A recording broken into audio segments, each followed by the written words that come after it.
11 दिसंबर है आज अंशु, यानी ऑलमोस्ट 20 डेज और ये साल समाप्त हो जाएगा। नए साल में बहुत कुछ नया होगा, सब कुछ बदल सा जाएगा। बदल तो जाएगा, लेकिन एक चीज है जो ना बदली थी और ना कभी बदलेगी। और वो क्या? वो है स्टूडेंट लाइफ का करियर को लेकर प्रेशर। अब देखिए ना, अगर हम बात करें स्टूडेंट लाइफ के करियर ऑप्शंस की, तो साइंस और कॉमर्स फील्ड की अगर बात करें तो कहीं ना कहीं वो स्टूडेंट्स फोकस्ड होते हैं। हाँ, ज्यादा अवेयर होते हैं। बिल्कुल। और ज्यादा सीरियस होते हैं अपने करियर को लेकर। लेकिन वही बात करें ह्यूमैनिटीज की, तो ऑप्शंस हैं, लेकिन ऑप्शंस होते हुए भी उन्हें वो प्रॉपर जानकारी नहीं मिल पाती है, उन ऑप्शंस को वो एक्सप्लोर अवेल नहीं कर पाते हैं। हाँ। तो आज इसी विषय में हम लोग खास ये सेगमेंट लेकर आए हैं। बात करेंगे हम ऑप्शंस, करियर ऑप्शंस इन ह्यूमैनिटीज। चलिए मिलकर स्वागत करते हैं सबसे पहले मेहमान का। श्री आलोक बंसल जी, आप करियर काउंसलर हैं। सर, स्वागत है आपका डीडी मॉर्निंग शो में। साथ ही हमारे साथ इस सेगमेंट में दूसरे गेस्ट के रूप में जुड़े हैं डॉक्टर TSS सुब्रमण्यन। आप शारदा ग्रुप ऑफ इंस्टीट्यूशन से आते हैं, इंडस्ट्री इंटरफेस के हेड हैं। आपका बहुत स्वागत है doctor Subramanian program DD morning show में। Good morning. Good morning sir. So career in humanities, career opportunities after schooling, humanities में क्या क्या है, इस विषय पर अगर आपके कोई सवाल है तो हमारे फ़ोन नंबर पर आप सीधे कॉल कर हमारे एक्सपर्ट से भी पूछ सकेंगे। फ़ोन नंबर एक बार फिर से नोट कर लीजिए, 011 दिल्ली का STD कोड लगाइएगा, 23097532। इस नंबर पर कॉल कीजिए, आलोक जी और डॉक्टर सुब्रमण्यन से अपने क्वेश्चंस रेज कीजिए। बिल्कुल। तो चर्चा की शुरुआत करेंगे आलोक जी आपसे। हम बात कर रहे हैं करियर इन ह्यूमैनिटीज। ह्यूमैनिटीज को लेकर कहीं ना कहीं लोगों के मन में एक ये होता है कि ये लोअर एंडेड कोर्स समझा जाता है। तो इसमें करियर ऑप्शंस क्या क्या हो सकते हैं, इस बारे में बताइए। जब हम बड़े हो रहे थे तब ह्यूमैनिटीज को थोड़ा अलग नज़र से देखा जाता था, माना जाता था कि शायद आपको साइंस नहीं मिला, कॉमर्स नहीं मिला तो आपने ह्यूमैनिटीज लिया है। अब बिल्कुल बदल चुका है, अब मार्केट बिल्कुल बदल चुकी है। आज ह्यूमैनिटीज़ वालों की ज़्यादा डिमांड है बिकॉज उसके अंदर एक विड्थ प्रोवाइड होती है। ह्यूमैनिटीज़ के बैकग्राउंड को देखें तो बेसिकली अंडरस्टैंडिंग ह्यूमैनिटी के बारे में बात है। तो बहुत सारे एरियाज़ में अपॉर्चुनिटीज़ अवेलेबल हैं। सबसे ज़्यादा आज अपॉर्चुनिटीज़ अवेलेबल ह्यूमैनिटीज़ में हैं। प्रीमियम स्कूल्स में जाएंगे तो आपको रियलाइज़ होगा कि ह्यूमैनिटीज़ के सेक्शन भरे हुए हैं और साइंस के सेक्शन अब खाली हो रहे हैं। तो ज़माना बिल्कुल बदल रहा है। बिल्कुल जी डॉक्टर सुब्रमण्यन, आपसे जानना चाहेंगे, बच्चा अगर ह्यूमैनिटीज़ ऑप्ट करता है तो एग्जैक्टली उसके पास मोटे मोटे तौर पर अगर बात करें तो UG के लिए जाहिर सी बात है आफ्टर 12th वो UG के लिए एस्पायर करेगा, तो कौन कौन से कोर्सेज अवेलेबल हैं?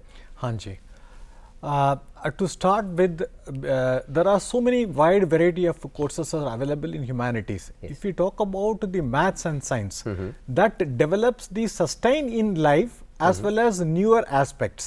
But if we talk about the humanities, that brings to understand our own selves, and there are a lot of opportunities for the students to excel in different programs.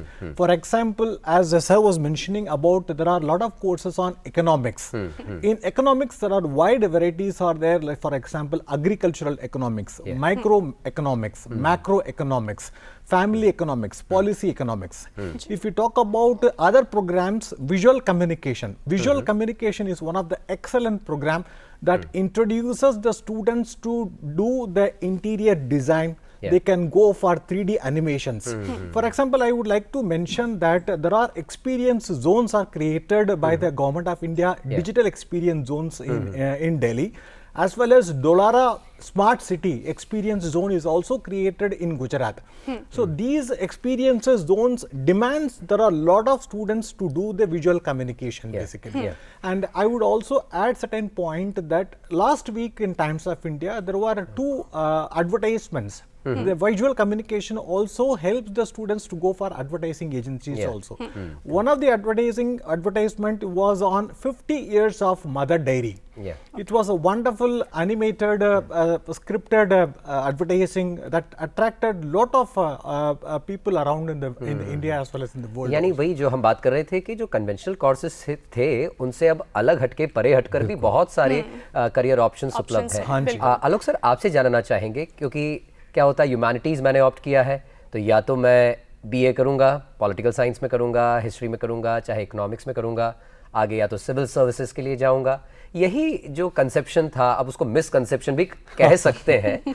तो क्या कुछ और उपलब्ध है opportunities बच्चों के लिए? आज एक ह्यूमैनिटीज का बच्चा लॉ परस्यू कर सकता है, which is an amazing option.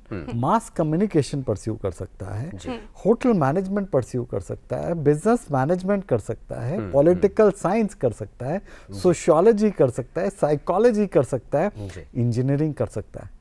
बड़ी अजीब सी बात है, आज ह्यूमैनिटीज का बच्चा जिसके पास एक मैथ्स का सब्जेक्ट अवेलेबल है, वो इंजीनियरिंग कर सकता है इंडिया में आईआईटी टाइप के इंस्टीट्यूशंस में अवेलेबल लेकर भी इंजीनियरिंग कर सकता है, which is very interesting actually. इस पर भी बात करेंगे, लेकिन आलोक सर ये जानना चाहते हैं, जैसे अब आपने पॉलिटिकल साइंस की बात की, तो पॉलिटिकल साइंस ऑप्ट करके आमतौर पर लोगों को लगता है कि मैं तो टीचर बनूंगा, स्कूल टीचर हो चाहे कॉलेज टीचर हो, लेकिन इसके अलावा भी पॉलिटिकल साइंस में क्या कुछ ऑप्शंस अवेलेबल है? पॉलिटिकल साइंस करने के बाद क्या मैं सिविल सर्विसेज का एग्जाम दे सकता हूँ? काफ़ी लोग ये पसंद करते हैं। दूसरा, हम पॉलिटिकल अफेयर्स में आज जितनी हम देख रहे हैं पॉलिटिकल पार्टीज एक्सपैंड हो रही हैं, तो उन्हें लोग चाहिए जो कि पॉलिटिकल साइंस समझते हैं और डेटा एनालिटिक्स भी समझते हैं, उसका कॉम्बिनेशन समझते हैं। देखा जाए तो ह्यूमैनिटीज एक इंटरडिसिप्लिनरी एरिया हो गया है, तो बहुत सारी ऑप्शंस अवेलेबल हैं। हम एकेडमिक्स में जा सकते हैं, हम पॉलिसी थिंक टैंक्स में जा सकते हैं, जो कि इंटरनेशनल अफेयर्स या इंटरनेशनल रिलेशंस की बात करते हैं, उस एरिया में जा सकते हैं। तो अमेजिंग ऑप्शंस अवेलेबल हैं बच्चों के पास। हाँ सर, ह्यूमैनिटीज़ में ही हम हिस्ट्री भी ऑप्ट कर सकते हैं, ज्योग्राफी भी ऑप्ट कर सकते हैं, इसमें क्या क्या करियर ऑप्शंस और क्या हो सकते हैं? देखिए, हिस्टोरियन एक बहुत स्पेसिफिक एक नीश एरिया है जी। एंड आज हम बात करते हैं, आज आपने 11 दिसंबर के बारे में बताया, तो किसी ने हिस्ट्री निकाली होगी, किसी ने पूरा आर्काइव किया होगा, उसको फॉलो किया होगा। तो हिस्टोरियंस की हमारे पास रिक्वायरमेंट है, बिकॉज हिस्ट्री रिपीट्स इटसेल्फ, ये माना जाता है। एंड हमारा पास्ट क्या है उसकी वजह से हम फ्यूचर में इन्फ्लुएंस करते हैं। तो हिस्टोरियंस की रिक्वायरमेंट है, इंस्टीट्यूशंस में रिक्वायरमेंट है, एकेडमिक्स में इंपॉर्टेंट है। मैं एक छोटा सा एग्जाम्पल देना चाहता हूँ। एक एंथ्रोपोलॉजी करके एक सब्जेक्ट है जिसमें समझाया जाता है कि इवोल्यूशन ऑफ ह्यूमन काइंड कैसे हुआ। तो आज बड़े बड़े मैनेजमेंट इंस्टीट्यूशंस में जाएंगे तो एंथ्रोपोलॉजी पढ़ाया जाता है, वहाँ पे हिस्टोरियन की जरूरत है जी। क्या आप समझें कि वर्ल्ड वॉर 2 कैसे हुई थी, क्यों हुई थी, हमारी इंडिपेंडेंस क्यों हुई थी, बिकॉज उसका आज महत्व है जी। तो आई थिंक हर जगह पे इन टाइप के कोर्सेज की वैल्यू है। बिल्कुल नजरिया बदलना होगा। डॉक्टर सुब्रमण्यन, आपसे जानना चाहते हैं, साइकोलॉजी की अगर बात करें, सोशियोलॉजी की बात करें, चूंकि ह्यूमैनिटीज में ये सब्जेक्ट्स भी बहुत ज्यादा ब्लूमिंग है, तो इनमें क्या क्या करियर ऑप्शंस हो सकते हैं? हाँ जी, if you talk about the psychology, there are lot of career options are available for the students to learn the clinical psychology, forensic psychology, and also they can be employed in rehabilitation centers, mental health psychology. So there are so many options are there available for the students to excel in the clinical psychology also. And there are a lot of career options for the humanities to do the developmental studies. As we are going ahead of the international collaborations, the students will get an opportunity to study the developmental studies to have the interlinkage with the other countries also basically. आलोक जी, आपसे जानना चाहेंगे, जैसे कि हमें पता है कि after 12th अब हर स्टूडेंट को CUT के लिए अपीयर होना है, तो क्या ह्यूमैनिटीज़ में अब वेटेज मार्क्स की अगर हम बात करें तो इतना मायने नहीं रखता है या इक्वली इम्पोर्टेंट है आज भी वो? देखिए, लेट्स अंडरस्टैंड, जो CUT एक एग्ज़ाम है उसका जो बेस है वो वही है जो हमने 11वीं 12वीं में पढ़ा है। तो एक तरफ से देखा जाए तो बोर्ड के एग्जाम्स की वैल्यू नहीं है, क्योंकि CUT के बेसिस पे आपका सिलेक्शन होगा। बट दूसरे मायने में देखा जाए तो यदि मैंने 11वीं 12वीं में पढ़ाई नहीं की तो मेरा CUT में अच्छा नंबर नहीं आएगा। तो ये एक पैराडॉक्सिकल सिचुएशन है और ये जानना ज़रूरी है। तो बच्चों को ये मैं बच्चों को ये सलाह देना चाहूँगा बिल्कुल स्ट्रांगली कि 11th 12th को जरूर फोकस करें। सडनली बोलें कि मैंने 12th में नंबर नहीं लाया लेकिन मैं CUT में टॉप कर जाऊँगा, तो ऐसा नहीं होना है। आलोक सर, CUT की चूंकि बात निकली है, मैंने मान लीजिए मैं कॉमर्स ऑप्ट किया है 10+2 में, और अब ह्यूमैनिटीज का कोई UG कोर्स परस्यू करना चाहता हूं, तो is it possible through CUT? 100% possible है। आपको CUT में 3 डोमेन्स सेलेक्ट करने हैं। तो जो सेकंड डोमेन में डोमेन स्पेसिफिक सब्जेक्ट्स हैं, उसमें आप ऐसा सब्जेक्ट भी ले सकते हैं जो आपने पहले नहीं पढ़ा जी, but you will have to do well in that subject which is okay, but आप ले सकते हैं और आप आगे पढ़ सकते हैं। बट जैसे मैं आपको एक एग्जांपल के तौर पे बताता हूँ, बहुत सारे साइंस के बच्चे साइकोलॉजी करना चाहते हैं, ठीक है, इकोनॉमिक्स करना चाहते हैं, तो क्या ये ऑप्शन अवेलेबल है? बिल्कुल ये ऑप्शन अवेलेबल है। ओके, तो CUT फॉर्म भरते हुए उनको इस चीज का ध्यान रखना है, उसमें ऑप्शन है जी। डॉक्टर सेंथिल, आपसे जानना चाहेंगे, करियर इन फोटोग्राफी ह्यूमैनिटीज के थ्रू, इसमें क्या ऑप्शंस हैं? Yeah, photography, there are a lot of career options are available in photography because they can do the animations, they can do the video editing. For example, आजकल जो है podcasts, there are emerging technologies there in the podcasts. So the students will have the opportunity to do their podcast and they can do the audio and the video technologies they can learn and they can go for podcasts. And also if you talk about our strengthening of the systems, we are very ancient old educational system, largest in the world. We have got so many case studies like Aryabhatta, Chanakya and Thiruvalluvar. So they are all, we are learned Asian leaders are there, education leaders are there.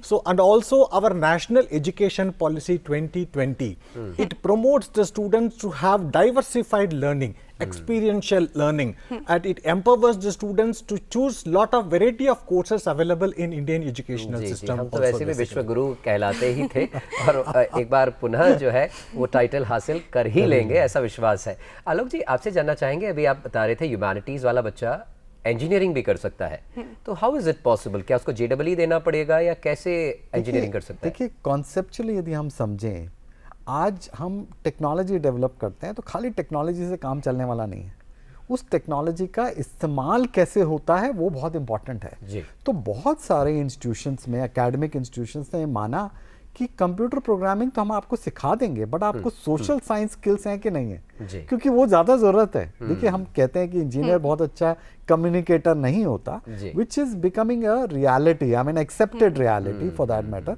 तो triple IIT Delhi, IIT Chennai, इस type के बहुत और private institutions वो मानते हैं कि यदि आपने मैथ्स पढ़ा है, ह्यूमैनिटीज विद मैथ्स है, कॉमर्स विद मैथ्स है, तो आपके पास सोशल साइंस स्किल्स हैं, एक विड्थ है आपके पास, आप हमारे पास आइए, हम प्रोग्रामिंग सिखा देंगे। तो जो कोर्स अवेलेबल है वो BTech in computer science plus economics available है, BTech in computer science plus social science available है। कोई IIT JEE का पेपर नहीं देना, आपके 12वीं के नंबर के बेसिस पे, मेरिट बेसिस पे आपको एडमिशन मिलता है, हर साल मिलता है, बहुत सारी सीट्स अवेलेबल। जी, हमारे साथ एक कॉलर जुड़ गए हैं मध्य प्रदेश से, डॉक्टर प्रदीप साहू अपना प्रश्न पूछना चाह रहे हैं। प्रदीप जी, अगर आपको आवाज मिलती है तो अपना प्रश्न पूछिए।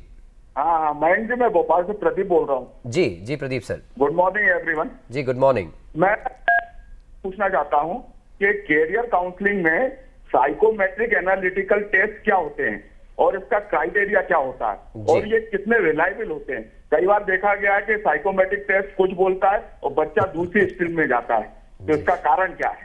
मुझे लगता है आलोक जी आप इसका उत्तर दे देखिए, सकते हैं। साइकोमेट्रिक टेस्ट एक बहुत एक्सेप्टेड साइंटिफिक टूल है जिसके बेसिस पे किसी भी स्टूडेंट का अलग अलग पैरामीटर पे इंटरेस्ट, एबिलिटी और पर्सनालिटी फिटमेंट का जजमेंट होता है। अलग अलग मेथड्स अवेलेबल हैं, रियासिक मॉडल बहुत अवेलेबल है, MBTI भी अवेलेबल है, एक्सेप्टेड रियलिटी है कि साइंटिफिक टूल है और सक्सेसफुल है। तो देखिए, काफ़ी हद तक कौन आपका साइकोमेट्रिक टेस्ट कर रहा है, उसका एनालिसिस कैसे कर रहा है, उसमें गैप हो सकता है, लेकिन ये माना गया है कि 95 to 98% टाइम में साइकोमेट्रिक टेस्ट सक्सेसफुल है और एक्यूरेट है। बिल्कुल, तो उसको बिल्कुल मानना चाहिए। जी। डॉक्टर सिंथिल, आपसे जानना चाहेंगे, ह्यूमैनिटीज़ हम लोग करियर ऑप्शंस की बात कर रहे हैं, ऐसे में हर बच्चा जब करियर पे अपने उस मुकाम पर पहुंच जाता है तो एम्प्लॉयमेंट की बात आती है, तो एम्प्लॉयमेंट का इसमें क्या स्कोप है? There are a lot of employment opportunities. If we talk about the economics, there are a lot of opportunities for them to do the economic analysis, risk management in government of India sectors. There are a lot of opportunities are there. Even in industries also, we need to talk about the economics of the industry. How the industrial growth is there after 2 years or 3 years. So we are having a lot of opportunities for the students to analyze the economics of the present status, and they can determine how it will be grown after 5 years. So these are the career options are there. And if you talk about the psychology, and there are a lot of opportunities for them to go for as a consultant in lot of medical hospitals out there, government hospitals are there. So there are options are very wide in fact. In fact आजकल हर educational institution में भी जो counsellors appoint किए जा रहे हैं वो सब साइकोलॉजी बैकग्राउंड के ही बच्चे होते हैं। आलोक जी, आपसे जानना चाहेंगे, क्या अब्रॉड अपॉर्चुनिटीज़ की अगर बात करें, विदेशों में क्या ह्यूमैनिटीज़ के बच्चों के लिए कोर्सेज, एम्प्लॉयमेंट, क्या कुछ अवसर हैं? बहुत ज़्यादा अवेलेबल हैं जी। आज कॉलेजेस, कंपनीज, कंसल्टिंग कंपनीज वो मानते हैं कि हमें एक ऐसा आदमी चाहिए जो एक अपने दायरे में लिमिटेड नहीं है, उसकी विड्थ है। मतलब मैं एक छोटा सा एग्जांपल देता हूँ, बड़ा डिफरेंट है कि आज फॉरेन की जो टॉप यूनिवर्सिटीज़ हैं उसमें महाभारत, गीता पढ़ाई जाती है बच्चों को। क्यों? क्योंकि आप कहीं भी रहते हैं, आपको पूरे वर्ल्ड में क्या हो रहा है, उसके टेक्स्ट क्या कहते हैं, वो समझ में आना चाहिए। तो विड्थ अवेलेबल है। तो क्या ह्यूमैनिटीज़ के बच्चों को आज कंसल्टिंग में अवसर मिल रहे हैं? बहुत ज़्यादा अवसर मिल रहे हैं। क्या फिनेंस में ऑप्शंस मिल रही हैं? बिल्कुल मिल रही है, क्योंकि वो they understand humans, right? Human psychology. आज आप कुछ यूपीआई से खरीदते हैं या हम ऑनलाइन ई कॉमर्स में कुछ खरीदते हैं तो ह्यूमन साइकोलॉजी है।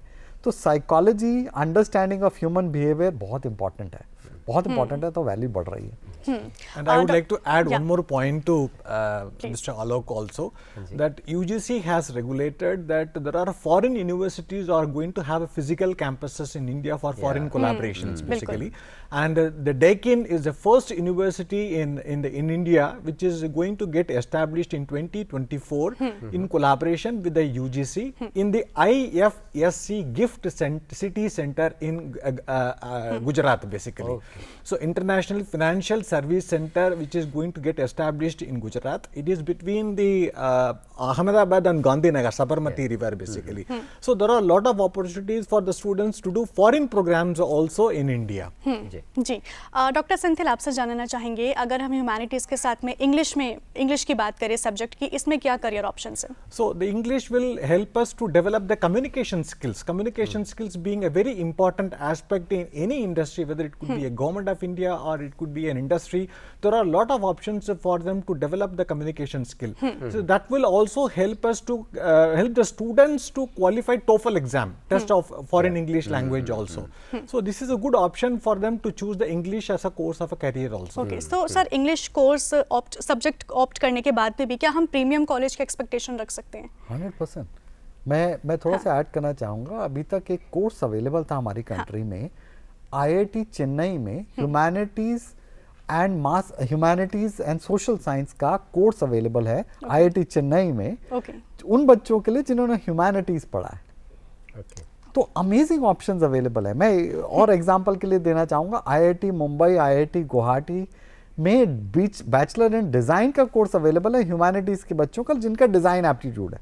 तो अमेजिंग ऑप्शंस अवेलेबल हैं, चाहे आप इंग्लिश लिटरेचर की बात करें या ह्यूमैनिटीज़ के किसी और सब्जेक्ट की बात करें। तो जी डिज़ाइन की चूंकि बात निकली, तो डिज़ाइनिंग में चूंकि हम जानते हैं BDes, MDes ऐसे भी कोर्सेज होते हैं, तो उसके लिए क्या अप्रोच होगी अगर बच्चा ह्यूमैनिटीज़ से 12th पास कर रहा है और अगर डिज़ाइनिंग में करियर बनाना चाहता है, तो कौन सी कॉम्पिटिटिव एग्जाम्स, एंट्रेंस एग्जाम्स? देखिए, बैचलर इन डिज़ाइन के लिए हमारे पास एक USEED करके एक सबसे बड़ा एग्ज़ाम है, जिसका अभी एग्ज़ाम 21 जनवरी को है, जो बच्चे 12th में हैं। जी ठीक है। USEED के बेसिस पे आप एप्लीकेशंस क्या फॉर्म अभी जारी हैं? अभी खत्म हो चुके हैं। थोड़ा जल्दी एग्जाम्स होते हैं, तो उसमें आप IIT मुंबई, IIT गुवाहाटी, आप DTU, NSUT, आप बिट्स पिलानी, आप NIDs ऑफ आवर कंट्री, इन सब में आप अप्लाई कर सकते हैं। आपका डिज़ाइन एप्टीट्यूड होना चाहिए। ऐसा नहीं है कि आपने डिज़ाइन सब्जेक्ट पढ़ा है, आपका एप्टीट्यूड है, आप डिज़ाइन का पेपर क्लियर कर सकते हैं, तो आप प्लीज़ उसमें अपीयर करें। ओके, और अगर बात करें career in geographical field, geography subject की अगर बात करें, तो उसमें क्या क्या करियर ऑप्शंस हमें देखने को मिलते हैं इन योर व्यू? देखिए, जोग्राफी, अब हम बात करते हैं, जोग्राफी में भी बहुत सारे हमारे कोर्सेज अवेलेबल हैं, सब्जेक्ट्स अवेलेबल हैं। बहुत सारे बच्चे ज्योग्राफी इसलिए लेते हैं कि उन्हें सिविल सर्विसेज देना है। जी ठीक है, या वो हिस्टोरियन टाइप के एरियाज में जाना चाहते हैं, तो भी अब वैल्यू होती है। अब मैं एक छोटा सा एग्जांपल बच्चों को देता हूँ। आज हम इलॉन मस्क की बात करते हैं, वो उन्होंने अपना SpaceX खोला है या खुला है, तो उन्हें ज्योग्राफी के लोग बहुत पसंद हैं। क्यों पसंद हैं? क्योंकि इनका एक बिल्कुल डिफरेंट पर्सपेक्टिव है, और वो भी काफ़ी कामयाब हैं, तो उनके लिए भी बहुत सारी ऑप्शंस अवेलेबल हैं। I would like to add one more thing also. There is a course called the folklore. You might have heard about this course called the folklore. This is a very ancient course which has been initiated by 1846 by Williams. There is a person called Williams. He started the course on folklore. So there is a lot of options for the students to learn the traditional, how the traditional ancient cultures are there, and they can develop the skills, and this is a way of kind of doing the communications basically. And there are a lot of universities are there offering the program on the folklore. जी जी, चलते चलते आलोक sir आपसे जानना चाहेंगे, क्योंकि अभी civil services की बात आपने की ज्योग्राफी को लेकर, अगर कोई बच्चा सिविल सर्विसेज के लिए एस्पायर कर रहा है, ह्यूमैनिटीज़ उसका 10+2 में रहा है, आगे उसको कौन से सब्जेक्ट में अपना अंडर ग्रेजुएशन या पोस्ट ग्रेजुएशन परस्यू करना चाहिए? देखिए, जैसे सिविल सर्विसेज में उसको ज़्यादा फायदा मिले। हालांकि सब सब्जेक्ट इक्वल हैं जी, हमने देखा साइंस के बच्चे इकोनॉमिक्स ले लेते हैं, लेकिन मेरा पर्सनली प्रोफेशनली मानना है कि लॉ परस्यू करने से हम सिविल सर्विसेज के एग्जाम में बहुत फायदा पाते हैं। बट कई बार ऐसा होता है ना, वो 5 साल का अगर मैं ले रहा हूँ तो 5 साल का मुझे ग्रेजुएशन करना पड़ेगा या 3 साल में। देखिए, सिविल सर्विसेज एक बहुत टफ बॉल गेम है, बहुत मुश्किल रास्ता है, आप अच्छी तरह समझते हैं इसको। तो मुझे अपना एक बैकअप प्लान तैयार करना ज़रूरी है। यदि मैं लॉ करता हूँ तो मैं लीगल फ्रेमवर्क, कॉन्स्टिट्यूशन को बहुत अच्छी तरह समझता हूँ, जो कि मुझे सिविल सर्वेंट बनने के बाद भी बहुत फायदा देने वाला है। और खुदा न खास्ता मैं सिविल सर्वेंट नहीं बन पाया तो मैं एक लॉयर बन के अपना निर्वाह कर सकता हूँ, अपनी जिंदगी जी सकता हूँ, अच्छी तरह जी सकता हूँ और अच्छे पैसे कमा सकता हूँ। डॉक्टर सेंथिल, चलते चलते क्लोजिंग रिमार्क्स कुछ? Closing remarks, I would like to tell that today our Honorable Prime Minister of India is launching Viksit Bharat at 2047. This is for the voice of youth, voice for youth. This helps the students across different educational institutions and universities and schools to provide their school of thoughts for national plan, national priorities. Basically, it helps the students to have the initiative on governance, sustainability, environment, as well as on the socio-economic factors also. This is what I would like to conclude. जी जी, आप दोनों ही guest हमारे साथ जुड़े, आपने humanities में career options के बारे में इतनी ज़रूरी जानकारी दर्शकों तक साझा की। आप दोनों का ही, आलोक जी और डॉक्टर सुब्रमण्यन, बहुत बहुत धन्यवाद, बहुत बहुत आभार। Thank you.